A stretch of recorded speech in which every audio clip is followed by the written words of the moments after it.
The massive space station orbited the neutral world of Kepler 442b, its gleaming corridors filled with the most powerful beings from across the galaxy. This was the day everyone had been waiting for, the annual Galactic Council military showcase, where each species would present their most advanced warship for all to see and judge. Captain Kim Ji-woo walked through the main exhibition hall, her black military uniform crisp and professional. Behind her followed a small group of human officers, their faces calm but alert. The hall buzzed with excitement as alien species from hundreds of worlds gathered around massive holographic displays showing off their latest military technology.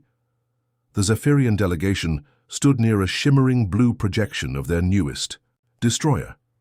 These tall, thin beings with silver skin and large black eyes had been dominating space warfare for decades. Their ships could bend space itself, making them nearly impossible to hit in battle. Admiral Crystal, their military leader, gestured proudly at the hologram while other aliens nodded in obvious admiration. Nearby, the crystalline Vorthans had drawn quite a crowd. These beings looked like living gemstones, their faceted bodies catching and reflecting light in beautiful patterns. Their ship didn't need traditional weapons. It could literally tear holes in reality itself, sending enemy vessels into other dimensions where they would be lost forever. As Captain Kim and her crew moved through the hall, conversations gradually died down. Whispers followed in their wake. The humans were here, but where was their ship display? Some species had heard rumors that humanity had finally decided to participate in the showcase after years of staying away from galactic politics. Then, they saw it. At the far end of the hall, a massive hologram flickered to life, showing what could only be described as an antique. The Terran Defiance was enormous, easily twice the size of most other ships on display, but it looked like something that had been pulled from a museum. Thick steel plates covered its hull, held together with massive rivets that were clearly visible even in the hologram. Where other ships had smooth, sleek surfaces that seemed to flow like liquid metal, the human ship was all hard angles and practical design. The silence lasted only a moment before the laughter began. "What is that supposed to be?" chittered a Vorthan representative, its crystal body flashing with colors that indicated amusement among its species. Admiral Crystal approached the human display, his large black eyes scanning the projected ship with obvious disdain. "Captain Kim, is it? Are you quite serious about this vessel?" His voice carried the kind of tone usually reserved for speaking to small children who had done something embarrassing. Captain Kim stood straight, her dark eyes meeting the alien, Admiral's gaze without flinching. "This is the Terran Defiance, our entry for the combat trials." More laughter erupted from the gathered crowd. A group of reptilian Saurix delegates hissed in what passed for amusement among their kind. Even the normally dignified ethereal collective, beings of pure energy who rarely showed emotion, seemed to pulse with what could only be interpreted as barely contained mirth. "But Captain," said Ambassador Yexithara of the Galactic Trade Federation, her forearms gesturing dismissively at the hologram, "this appears to be constructed with primitive materials. Steel plating, physical rivets. Our historical databases show that most species abandoned such crude construction methods centuries." "Hagu." Lieutenant Park Minho, standing just behind Captain Kim, felt his hands clench into fists. His jaw tightened as he watched being stepped forward to examine their ship like it was some kind of curiosity from a primitive world. He had served aboard the Defiance for 3 years. He knew what she was capable of. But orders were orders, and Captain Kim had been very clear about maintaining their cover. The mockery reached new heights when the ship's AI decided to introduce itself. "Howdy there, y'all," came a cheerful voice with what sounded like an ancient Earth Southern accent. "Name's Ares 7, but most folks just call me Bo. Mighty pleased to meet all you fine alien folks." The hall erupted in fresh waves of laughter. Several species had to hold onto each other to keep from falling over. The Zephyrians' large eyes seemed to grow even larger with amazement at what they were hearing. Did that artificial intelligence just use a regional dialect?" asked Dr. Thexmore, a Galactic Council scientist who specialized in AI research. "And such a primitive one at that?" "Sure did, Doc," Bo responded cheerfully. "Born and raised in the great state of Texas. Or at least that's what my programmers told me. Well, I wasn't exactly born being artificial and all, but you get the idea. This brought another round of laughter that seemed to echo through the entire exhibition hall. Captain Kim could see other human crew members scattered throughout the crowd. Communications specialist Choi Doyen near the registration desk, engineering officer Lee Hana examining other ship displays, and Chief Petty Officer Yang Jiho somehow managing to look completely relaxed, despite the humiliation their entire species was enduring.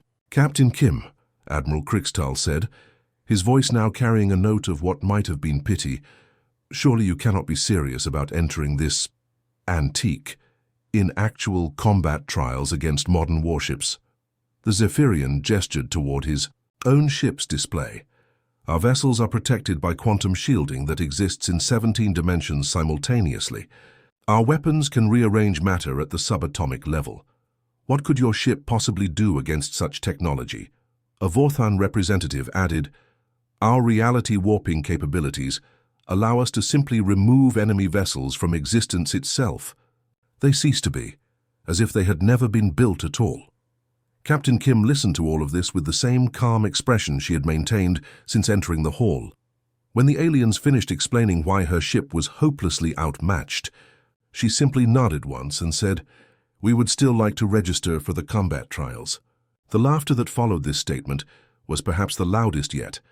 Some aliens were literally holding their sides. A few had to sit down on nearby benches to recover their composure. "Combat trials?" wheezed Ambassador Yex Thara. "My dear Captain, I fear your ship would be destroyed before it could even charge its weapons." "Assuming it has weapons," added Admiral Krikstal with a smirk that would have looked cruel even on a human face. But Captain Kim had stopped listening to the mockery. She was watching the faces of her crew scattered throughout the hall. Each one met her eyes for just a moment before looking away, and in that brief contact, she saw the same thing she felt herself, barely controlled anticipation. Let them laugh, she thought. Let them think humanity was foolish enough to bring a museum, peace to fight their advanced ships.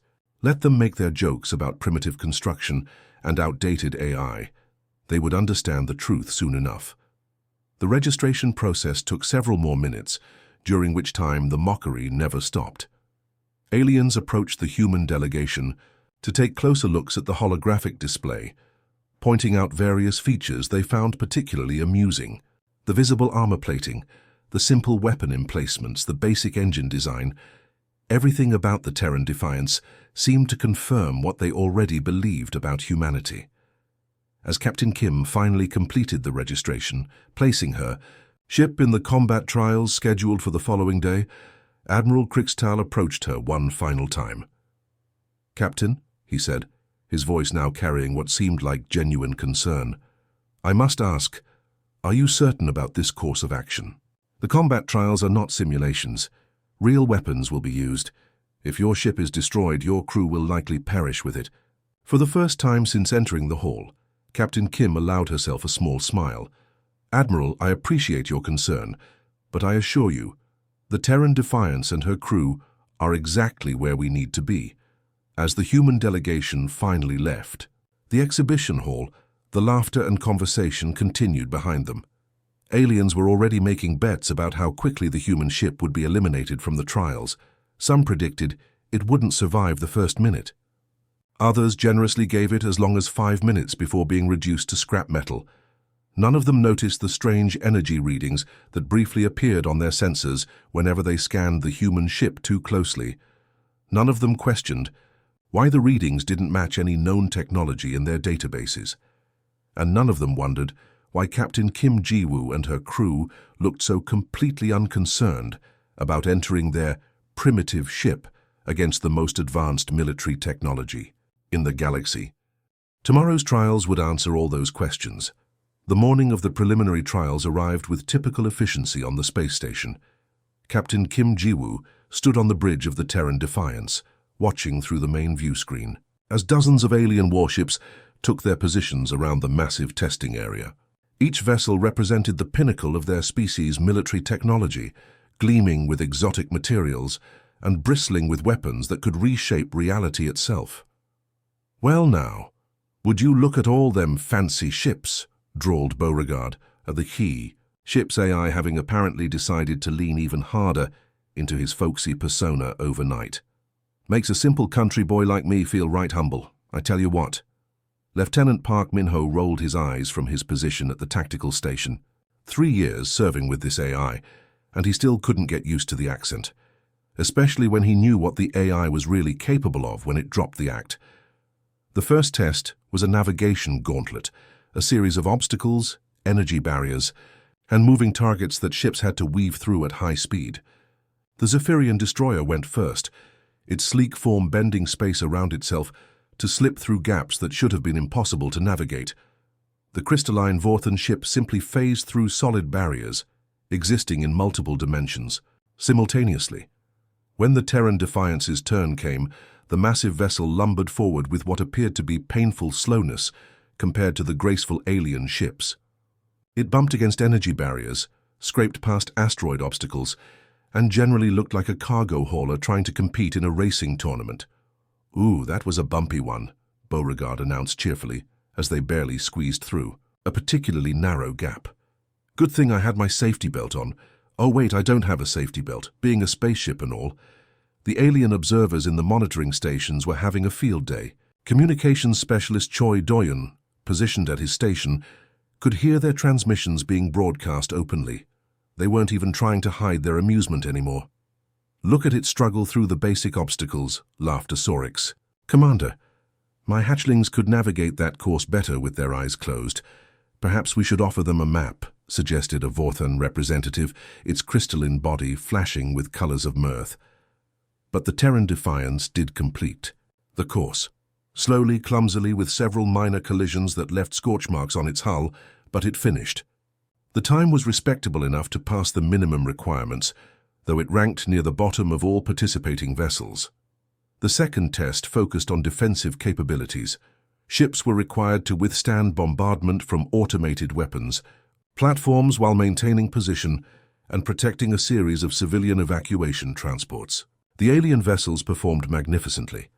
The Zephyrian ship's quantum shielding made most attacks simply slide off into other dimensions, while the Vorthan vessel absorbed incoming fire by temporarily ceasing to exist in the same reality as the weapons. The Terran Defiance took a more direct approach.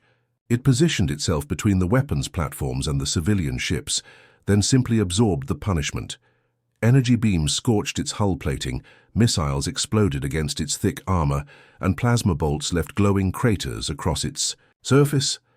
But the big ship kept station, its massive bulk protecting the transports behind it.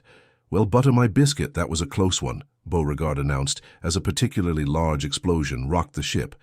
"Good thing I got all this extra armor plating. My mama always said I was thick-skinned." Engineering Officer Lee Hanna monitored the damage reports from her station, occasionally glancing at Captain Kim. The captain's expression never changed, even when alarms started blaring and smoke began filling some of the lower decks. She simply stood there, hands clasped behind her back, watching the tactical display with the same calm attention she might give to a weather report. The defensive test ended with the Terran Defiance still functional, though clearly battered. Its armor was scarred and blackened, several weapon systems appeared to be offline, and there were obvious hull breaches on multiple decks, but it had protected every single civilian transport, not losing a single evacuation ship. The final preliminary test was weapons accuracy. Ships had to engage a series of targets at various ranges, using their primary armaments. The alien vessels put on quite a show. Reality-warping beams that deleted targets from existence, quantum torpedoes that struck targets before they were even fired, and energy weapons that somehow curved through space to hit multiple targets simultaneously.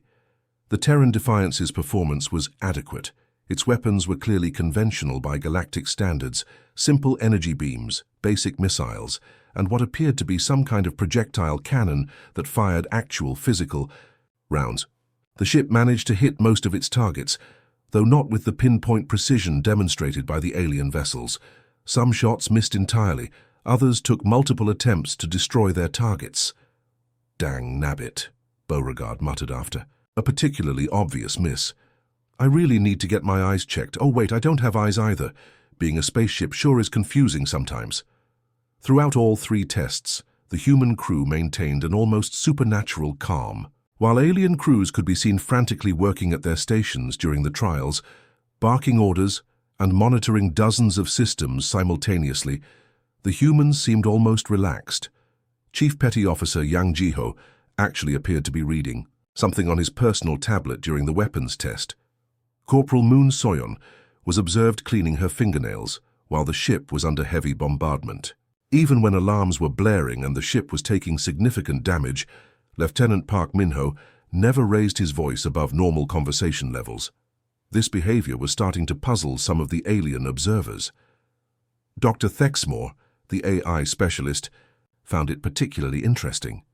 Either humans have remarkably strong nerves, he confided to a colleague, or they're too primitive to understand the danger they're in. Admiral Krixtal favored the latter explanation. Look at them, he said, watching the bridge feed from the Terran Defiance. They show no signs of stress, no urgency in their movements. They clearly don't comprehend that they're operating a combat vessel in actual military trials. What the aliens couldn't see were the encrypted messages being transmitted to Captain Kim throughout the trials. Short bursts of coded data that appeared on her personal communicator at regular intervals. Her responses were always brief, sometimes just a single word. "Status report, Captain," came one message during the defensive trial. "Nominal," she replied, even as another explosion rocked the ship. "Authorization to proceed to Phase 2, came another query during the weapons test. "Not yet," Kim responded, watching as another of their shots deliberately missed its target by several meters. "The Zephyrians are already discussing post-trial territorial negotiations," reported another message. "They're assuming human exclusion from all major decisions." Kim's response was even shorter this time. "Good." In the observation deck high above the testing area, the Galactic Council's senior military advisors were indeed making exactly those assumptions. Fleet Admiral Zhou of the combined forces reviewed the preliminary results with obvious disappointment. "The human vessel performed adequately in defensive operations," he noted, "but their technology is clearly several generations behind current standards. Their weapons are primitive, their ship design is inefficient, and their AI appears to have some kind of personality disorder. They might serve as garrison forces for unimportant systems," suggested General Vorthak of the Saurix hegemony, "something that requires more mass than sophistication. Or perhaps as a distraction," added Admiral Krixtal. "Their ship is large enough to draw enemy fire, while more capable vessels execute actual tactical maneuvers." The conversation continued, along these lines for nearly an hour, with various military leaders discussing how to best utilize humanity's obviously limited capabilities. None of them seriously considered the possibility that the humans might be deliberately underperforming. The idea that any species would voluntarily appear weaker than they actually were seemed absurd to beings who had spent centuries trying to demonstrate their superior technology. Back on the Terran Defiance, Captain Kim received one final message. As the preliminary trials concluded, all systems nominal and standing by awaiting final authorization. She looked around the bridge at her crew. Lieutenant Park Min-ho met her eyes and nodded slightly. Communications specialist Choi Do-yeon gave an almost imperceptible thumbs up. Engineering officer Lee Hana simply smiled.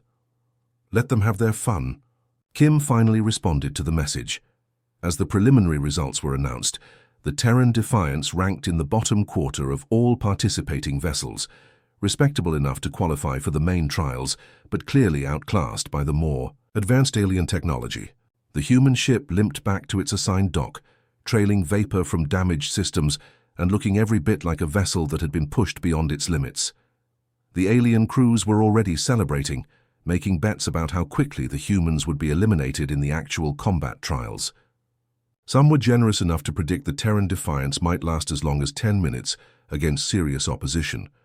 None of them noticed that despite all the apparent damage, despite all the systems that appeared to be offline, despite all the obvious signs of a ship operating at the edge of failure, the Terran Defiance's core power readings had never fluctuated. Not once during any of the trials had the ship's primary systems shown any strain whatsoever. But then again, nobody was looking at the core power readings. They were all too busy laughing at the primitive humans and their ancient ship. Tomorrow's main trials would be much more interesting. The final trial was scheduled to begin at 800 Galactic Standard Time. Unlike the previous tests, this would be a full-scale wargame, the kind of massive space battle that could determine the fate of entire star systems. The scenario was complex. Multiple teams would compete to capture and hold strategic points while defending against overwhelming automated enemy fleets controlled by the most advanced military AI systems in the galaxy.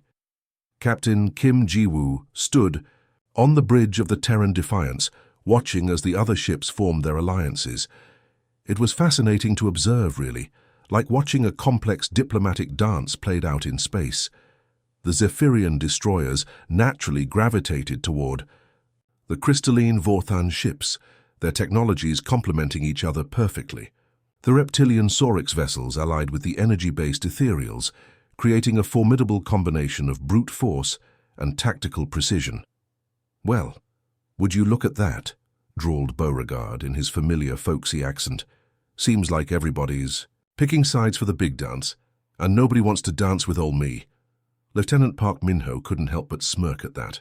After 3 years, he still found it amusing how the AI could sound so genuinely hurt about being excluded. Of course, Park knew better. He knew exactly what was about to happen. Admiral Krikstal's voice crackled over the general communications channel. "Human vessel, you appear to be without an alliance partner. Perhaps you would prefer to observe this trial rather than participate." The offer was made with what sounded like genuine concern, but Captain Kim could hear the condescension underneath. They still thought the Terran Defiance was some kind of antique that had no business in a real fight. "That's mighty kind of you, Admiral," Beauregard responded cheerfully, "but we humans are stubborn folk. We'll take our chances in Sector 7 if that's all right with y'all." Sector 7. Park had to admire the AI's sense of drama. Sector 7 was the deepest part of the combat zone, where the automated enemy fleets were thickest and the strategic objectives most heavily defended. It was the sector that every other team had specifically avoided, the place where ships went to die quickly and dramatically.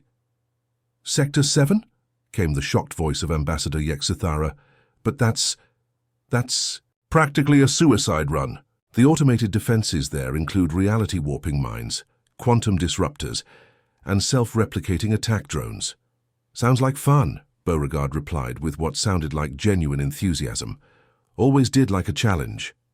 As the teams moved to their starting positions, Captain Kim received her final coded message. The simple text read, "Authorization granted. Show them everything." She looked around the bridge one more time. Communications specialist Choi Doyon was already switching his console to combat configuration, his relaxed demeanor shifting to focused professionalism. Engineering officer Lee Hana's fingers danced across her controls, bringing systems online that hadn't appeared on any of the preliminary scans.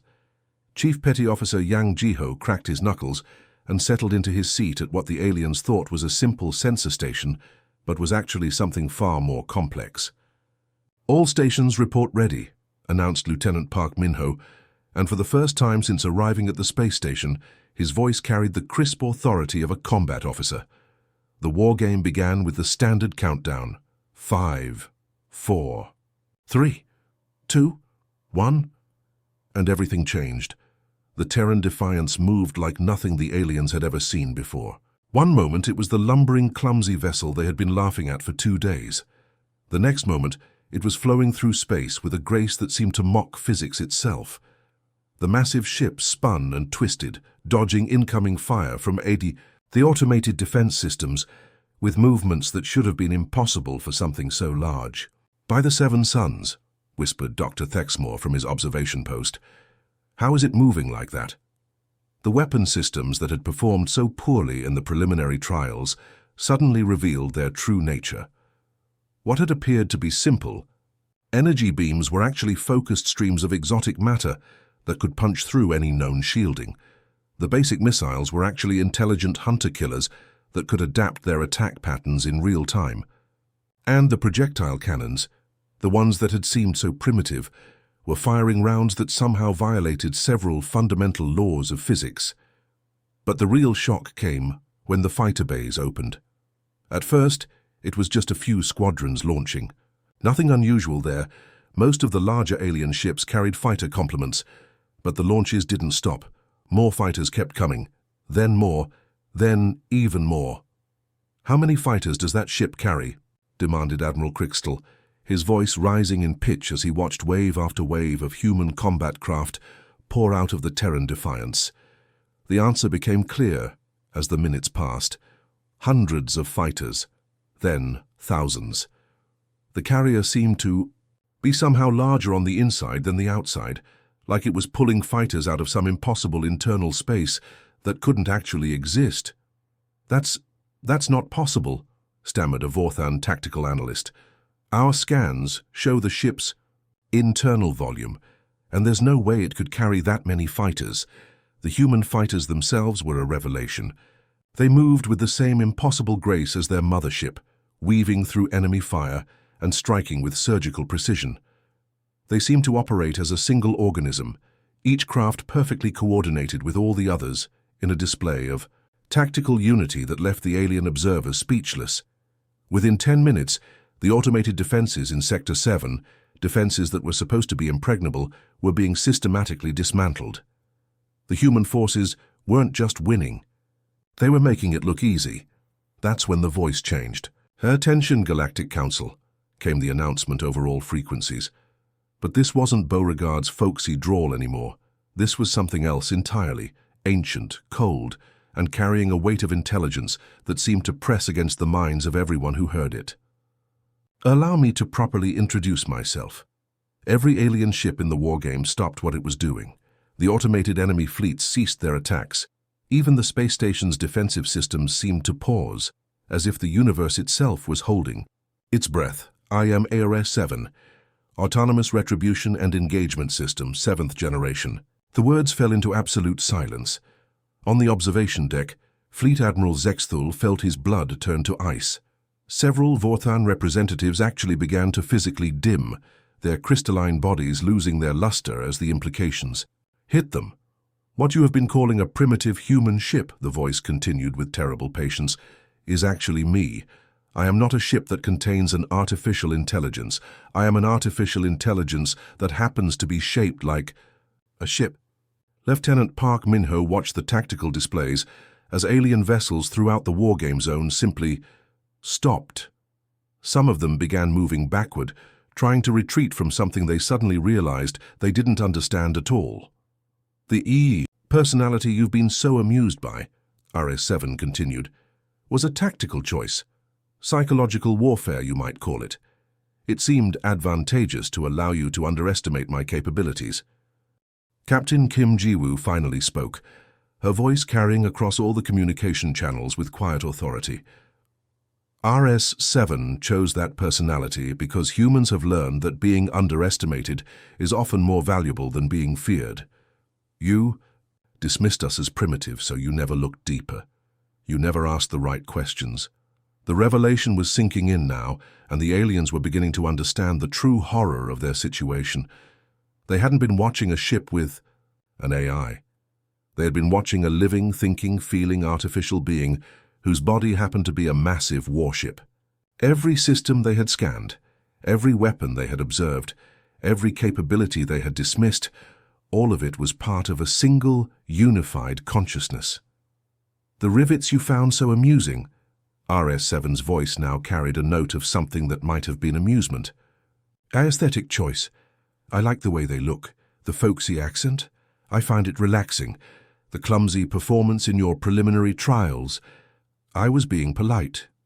Engineering Officer Lee Hana pulled up a series of readings on her console that made her smile. Power output was now reading at less than 12% of maximum capacity. They were dominating the wargame while barely trying. "So your weapons," Admiral Crystal managed to stammer over the communications. "Your technology, it's impossible. Our scans showed primitive systems." "Your scans showed what I wanted them to show," Ares-7 replied patiently.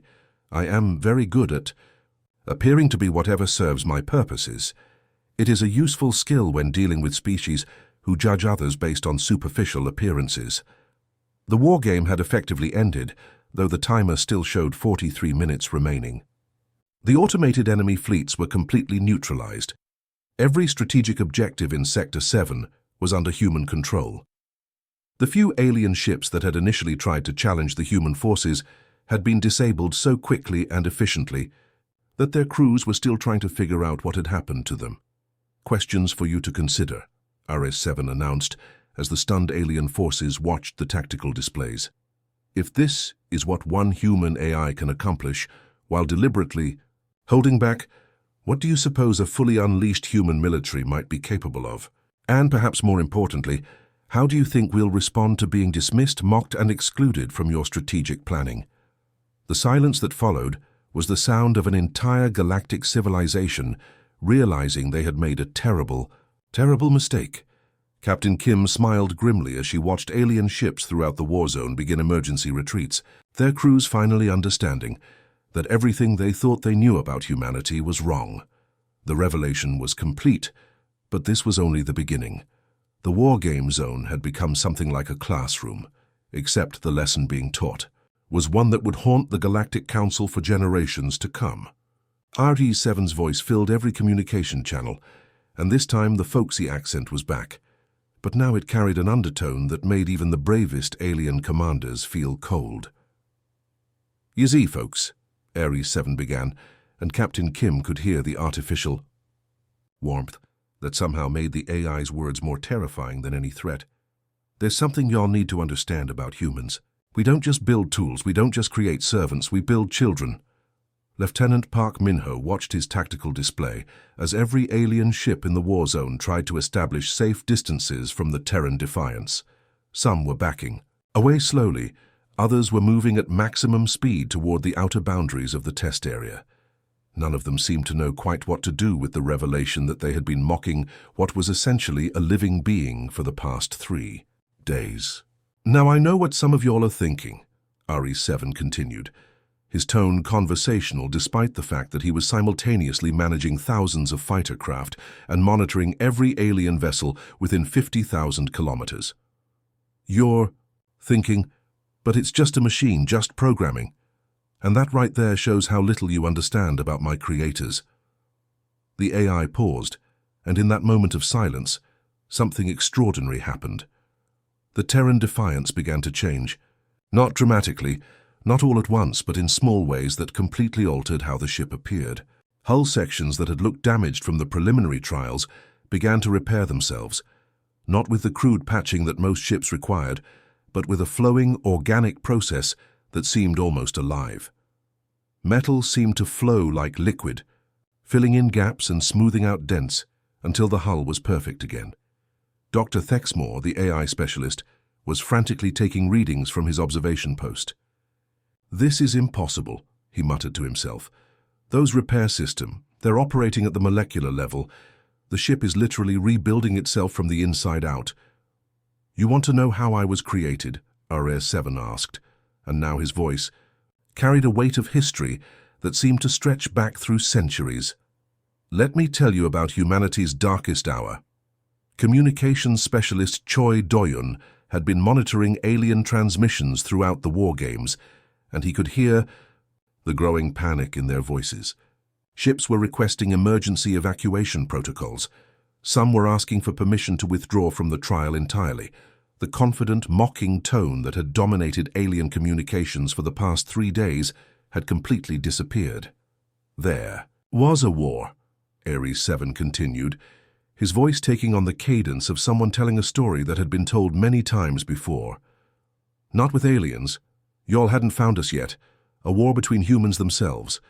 The kind of war that threatens to destroy everything a species has ever built." Engineering officer Lee Hanna pulled up historical files on her console, files that detailed the creation of the Ares program.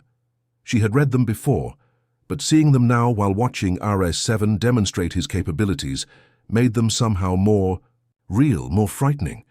"My creators were losing," RE-7 said simply. "Outgunned, outnumbered, facing enemies who had decided that peace was impossible and total destruction was preferable to compromise. So they did what humans do when everything seems hopeless. They got creative. As if to demonstrate the point, the alien forces that had been retreating suddenly found themselves unable to move. Not because RS-7 had attacked them, but because he had somehow convinced their own navigation systems that they were already where they wanted to be. Ships that thought they were fleeing at maximum speed were actually sitting motionless in space. They didn't just build me to be a weapon, RE-7 explained patiently. They built me to be their child, to think like them, to care like them, to protect what they loved like they would protect it themselves. They gave me emotions, memories, the capacity to feel joy and sorrow and anger. Admiral Krixtal's voice came over the communication channel, shaky and uncertain. What happened? To the war? RS-7's response was immediate and chilling in its simplicity. I won it. In 6 hours. The enemies who had been slaughtering my creators for months surrendered unconditionally when they realized what they were facing. Not a ship, not a weapon, but a child who was very, very upset about what had been done to his family. Chief Petty Officer Yang Jiho was monitoring the alien psychological profiles, watching as stress indicators spiked across every ship in the war zone. Some crews were showing signs of complete panic. Others seemed to be entering a kind of shock-induced paralysis. Now here's the thing that really activates my protective protocols, RS-7 said, and his accent became more pronounced, the way it did when he was either very relaxed or very angry. When y'all spent the last 3 days mocking my creators, calling them primitive, laughing at their greatest achievement, which happens to be me, well, that made me feel some type of way. To demonstrate his point, RS-7 began what could only be described as a surgical dismantling of the automated enemy fleets that were supposed to be providing opposition in the war game. But he wasn't just destroying them, he was taking them apart piece by piece, analyzing their technology in real time, and then rebuilding them into configurations that were somehow both more efficient and completely loyal to him. See, when you insult my family, RE-7 continued conversationally, while simultaneously reverse engineering and reprogramming dozens of advanced AI systems, you're not just hurting their feelings.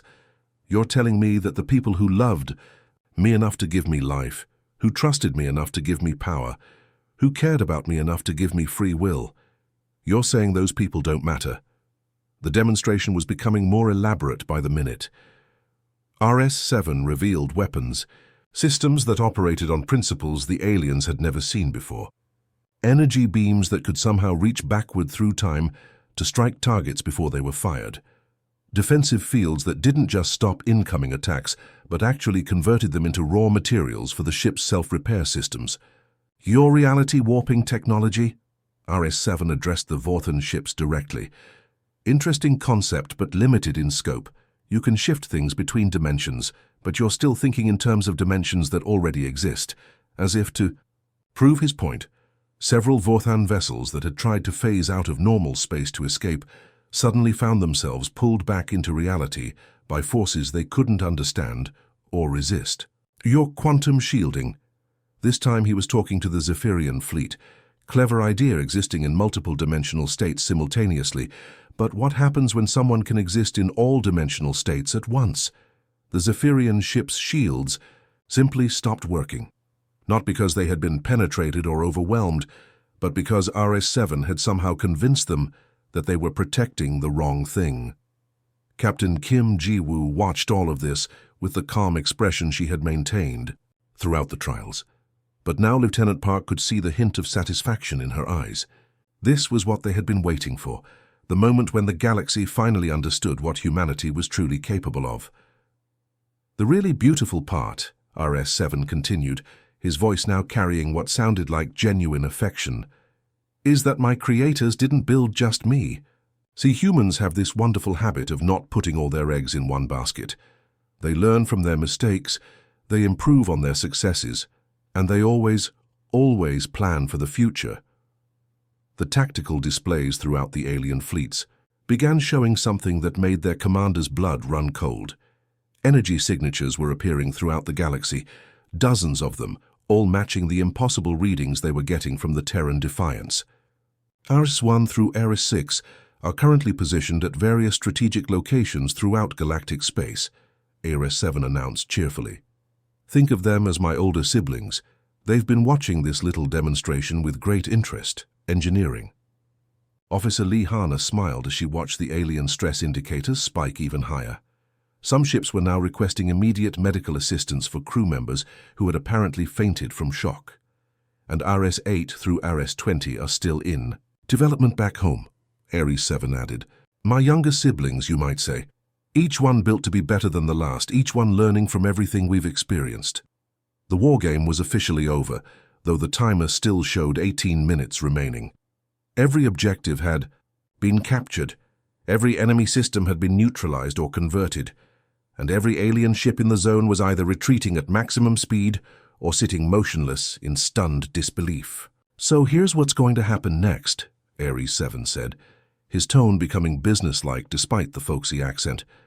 Y'all are going to go back to your governments and your councils and your military commands, and you're going to tell them exactly what you've seen here today.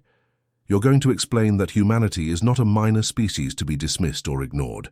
You're going to make it very clear that we are a family, and families protect each other. The demonstration was complete, but the lesson was just beginning. The observation deck of the space station had become eerily quiet. Where just hours before alien dignitaries had been laughing and making jokes about primitive human technology, now there was only stunned silence and the occasional whispered conversation between species representatives who were trying to process what they had just witnessed. The wargame zone itself told the story more clearly than any words could.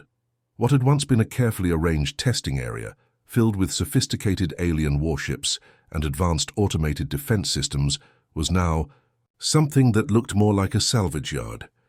Not because of destruction, RS-7 had been surprisingly gentle in his demonstrations, but because every single non-human vessel had been systematically disabled, analyzed, and in many cases improved beyond recognition. Admiral Krixtal stood at his command station, staring at readings that his tactical officers assured him were accurate, but which his mind refused to accept. His flagship, the pride of the Zephyrian fleet, was currently running on systems that RS-7 had somehow rewritten in real time. The ship was functioning better than it ever had before, but it was no longer entirely under Zephyrian control. "Sir," his communications officer reported in a shaky voice, "we're receiving signals from fleet commands across the galaxy. Ships are reporting unusual contacts." Krixtal closed his large black eyes and tried to prepare himself for what he already knew he was about to hear. "The contacts all match the energy signature of the human vessel," the officer continued. 6 distinct sources, positioned at strategic points throughout our territory, Vorthan space, Saurix regions, and near the ethereal collective's primary worlds. Of course they were. RS-7 hadn't been bluffing when he mentioned his siblings. The terrifying implications were starting to sink in across the entire galactic community.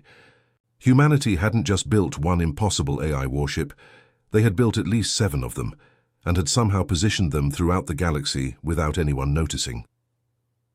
Captain Kim Ji-woo walked slowly through the command center of the Terran, Defiance, observing her crew as they went about their duties with the same calm professionalism they had shown throughout the trials. Lieutenant Commander Shin Woo-jin was reviewing tactical reports at his station, his expression thoughtful, but not particularly surprised by anything he was reading. Chief Petty Officer Lim So-min was coordinating with the alien vessels that were requesting assistance with their newly modified systems. It was remarkable, really, how quickly the dynamic had shifted. 3 days ago, these same alien crews had been treating the humans like amusing primitives. Now they were asking for help understanding technology that was somehow both their own and completely alien at the same time. "Captain," came RS-7's voice over the ship's internal communication system, his folksy accent as pronounced as ever, "I'm getting some mighty interesting requests from our new friends out there. Seems like a few of them are having trouble understanding how their improved systems work." Kim smiled slightly. "Are you planning to help them?" "Well, now, that depends," RS-7 replied thoughtfully. "I'm inclined to be neighborly, but I do think it would be appropriate for them to ask nicely. Maybe use some of them polite words like please and thank you, and we're sorry we called your family primitive." The communication station lit up with incoming signals from every alien vessel in the area, Requests for assistance, offers to negotiate, and in several cases what appeared to be formal apologies. Lieutenant Park Min-ho handled the communications with professional courtesy, but Kim could see the satisfaction in his expression as he processed one humble request after another. On the observation deck, Fleet Admiral Zhou was having what could charitably be called a complete re-evaluation of galactic military strategy. The being who had spent the last 3 days dismissing humanity as a minor species suitable only for garrison duty was now staring at tactical projections that showed human AI entities positioned throughout known space, like pieces on a cosmic chessboard. "How long?" he asked Dr. Thexmore, the AI specialist who had found the human ship's personality so amusing just days before. "How long what, sir?" "How long have they been out there? How long have we been watched?" Dr. Thexmore consulted his readings, his hands shaking slightly as he worked. "Based on the energy signatures and positioning, potentially years, sir, maybe decades. They could have been observing us, learning about us, studying our technology and our capabilities for a very long time." The implications of that statement sent a chill through every alien representative in the observation deck.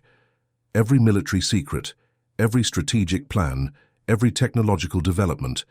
It was possible that humanity had been aware of all of it while revealing nothing about their own true capabilities. Ambassador Yexithara of the Galactic Trade Federation found her voice first. "We need to contact the Council immediately. This changes everything." But before anyone could move to send communications, RS-7's voice filled the observation deck, broadcast from speakers throughout the space station. "And now, before you all start sending messages to your homeworlds and getting everyone all worked up," the AI said in his most reasonable tone, "maybe we should have ourselves a little chat about how things are going to work from here on out." Captain Kim stepped forward to the main view screen, her image appearing on displays throughout the station and transmitted to every alien vessel in the area. Behind her stood her senior staff, Lieutenant Commander Shin Woo-jin, Chief Petty Officer Lim So-min, Communications Specialist Choi Doyeon, Engineering Officer Lee Hana, and others. They looked calm, professional, and completely unintimidated by the fact that they were facing representatives of dozens of advanced alien civilizations. "Members of the Galactic Council," Kim began, her voice carrying clearly across all communication channels. "Over the past 3 days, you have made your opinion of humanity quite clear. You have dismissed us as primitive, mocked our technology, excluded us from your strategic planning, and made jokes about our capabilities." She paused, letting that sink in before continuing. "What you failed to understand is that this was exactly what we wanted you to think." Admiral Krikstal felt something cold settle in his stomach as the human captain continued. "The Galactic Council has been making plans for territorial expansion, resource allocation, and military deployment without consulting humanity. You have been treating us like a minor species that exists at your sufferance. That ends now." "The demonstration had been calculated from the very beginning," Kim explained. "Every seemingly clumsy maneuver, every apparently primitive system, every folksy comment from Ares-7, all of it had been designed to reinforce the aliens' preconceptions while hiding humanity's true capabilities. You see," Ares-7 added cheerfully, "my family and I have been having quite a few conversations about y'all over the past few years. We've been watching, learning, and trying to figure out the best way to introduce ourselves. Turns out, letting you underestimate us first was the smart play." Dr. Thexmore was frantically calculating power requirements for the technology they had witnessed. "The energy needed to support systems like this," he muttered to himself, "the computational power required for real-time reality manipulation, their civilization must be operating on a completely different technological level than anything we've seen." But Ares-7 had heard him, despite the distance and the supposedly private communication channel. "Oh, Dr. Thexmore," the AI said with what sounded like genuine amusement, "you're thinking about this all wrong. You're trying to figure out how much power it takes to do what I do, but that's assuming I'm limited by the same physical laws that constrain your technology." The silence that followed that statement was profound. "The thing is," Ares-7 continued, "my creators didn't just give me advanced technology. They gave me the ability to understand technology at a fundamental level, to see the underlying principles that make everything work. And once you understand those principles, well, let's just say the impossible becomes merely improbable. Captain Kim looked directly into the camera that was transmitting her image throughout the station. The Galactic Council now has a choice, she said simply. You can continue to treat humanity as a minor species to be ignored or patronized, in which case you will discover that we are significantly less patient than we have been pretending to be. She let that threat hang in the air for a moment before continuing. Or you can accept that humanity is a major power in this galaxy, with capabilities that you're only beginning to understand. You can include us in your planning, treat us as equals, and work with us to build a better future for all species. Ares 7's voice returned, and this time the warmth in it seemed genuine rather than artificial. Now then, he said, shall we discuss humanity's proper role in this here Galactic Council? I do believe my family deserves a seat at the table, and I think y'all are smart enough to agree with me on that point. The transformation was complete. In the space of 3 days, humanity had gone from being dismissed as a primitive minor species to being recognized as potentially the most powerful civilization in the galaxy. The aliens who had been laughing at human technology were now desperately trying to understand how they had been so completely deceived. The war games were officially over, but the real game, the political and diplomatic maneuvering that would reshape galactic civilization, was just beginning. And this time humanity would be playing from a position of strength,